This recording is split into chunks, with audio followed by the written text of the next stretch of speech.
নমস্কার বন্ধুরা, আজকে জিকে কোশ্চেন। নিম্নের কোনটি মারাঠা শক্তির পতনের মূল কারণ? অপশান এ, মারাঠা নেতাদের দুর্বল নেতৃত্ব ও সামন্ত অধিনেতাদের স্বার্থপর ভেদবুদ্ধি। অপশান বি, পেশোয়া পদ নিয়ে বারবার দ্বন্দ্ব ও মারাঠা সামন্তদের দলাদলি। অপশান সি, পর্বত সংকুল ও অনুন্নত মারাঠা মহারাষ্ট্রের দুর্বল অর্থনীতি। অপশান ডি, উপরের সবকটি।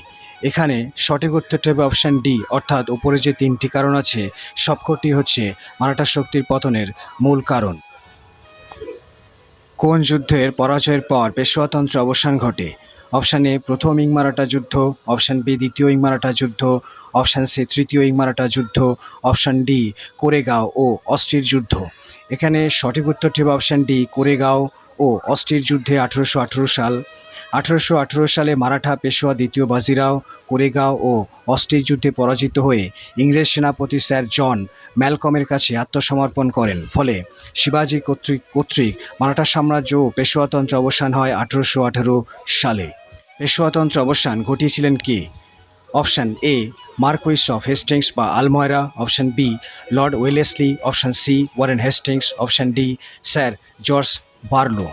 এখানে সঠিক উত্তরটি হবে option A, Marquess of Hastings বা আলময়রা 1813 থেকে 1823 সাল।